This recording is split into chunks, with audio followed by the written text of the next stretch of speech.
कृष्णाय वासुदेवाय हरे परमात्मने प्रणत क्लेशनाशाय गोविंदाय नमो नमः। प्यारे मित्रों, जय सिया राम, जय माता दी। मित्रों, आज आपसे चर्चा करते हैं दीपावली के पावन पर्व के बाद में मनाया जाता है गिरिराज गोवर्धन का परम पवित्र पावन त्योहार। कहते हैं कि गिरिराज को धारण करके भगवान ने ब्रजवासियों की रक्षा की थी। 7 दिनों तक गिरिराज को धारण किया था और भगवान ने देवराज इंद्र के प्रकोप से बचाने के लिए ब्रजवासियों की आज रक्षा की थी और इसीलिए यह पावन व्रत पर्व त्योहार के रूप में मनाया जाता है। तो कब है गोवर्धन पूजा? क्या हमको करना चाहिए, क्या नहीं करना चाहिए, किस तरह से पूजन इत्यादि करना चाहिए, इस विषय पे करेंगे चर्चा। इस साल गोवर्धन पूजा का पावन पर्व 22 अक्टूबर को मनाया जा रहा है। प्रतिपदा तिथि की अगर हम बात करें तो 21 अक्टूबर को शाम को 5:54 से यह प्रतिपदा तिथि प्रारंभ हो जाएगी। 22 अक्टूबर को शाम को 8:16 पर यह तिथि पूर्ण हो जाएगी। तो इसलिए इसका जो शुभ मुहूर्त है सुबह 6:30 से लेकर के 8:47 तक रहने वाला है 22 अक्टूबर को। तो गोवर्धन पूजा हमको 22 अक्टूबर को ही मनानी है। और इसके साथ ही गोवर्धन पूजा के दिन हम क्या करें? गोवर्धन पूजा के दिन आंगन या मुख्य द्वार पर गाय के गोबर से हमको एक गोवर्धन अर्थात गाय के गोबर से पर्वत सा बनाना चाहिए और पर्वत की आकृति बना करके उसका पूजन करना चाहिए। उसके बीच में भगवान श्री कृष्ण की मूर्ति को स्थापित करना चाहिए। आज के दिन 56 प्रकार के व्यंजनों का भोग भगवान कृष्ण को लगाना चाहिए। आज के दिन अन्नकूट की सब्जी का भी भोग लगाना चाहिए। भगवान कृष्ण गिरिराज गोवर्धन के ऊपर दूध की धार को चढ़ाना चाहिए। कहीं कहीं पर खड़ी, चावल, बाजरा इत्यादि का भोग और इसके साथ में माखन और मिश्री का भोग लगाने की भी प्रथा को बताया गया है। इस दिन गाय की पूजा भी विशेष रूप से करनी चाहिए। गाय को हरा चारा खिलाना चाहिए। गोवर्धन पर्वत की बनाई हुई जो आकृति है उसको बीच चौक में रख के उसकी परिक्रमा करनी चाहिए। अगर संभव है तो गिरिराज गोवर्धन में जाकर के गिरिराज गोवर्धन की भी आप परिक्रमा को कर सकते हैं।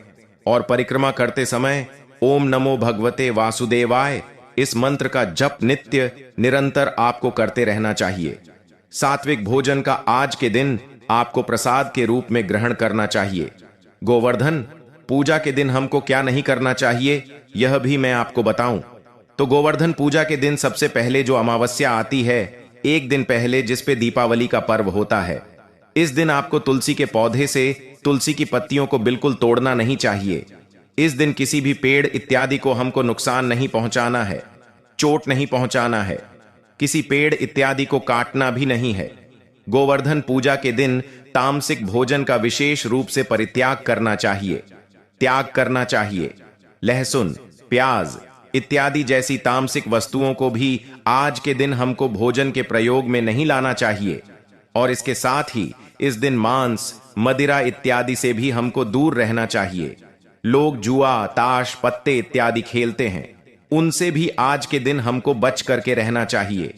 तो मित्रों, हमने आपको बताया आज के दिन हमको क्या करना चाहिए, क्या नहीं करना चाहिए।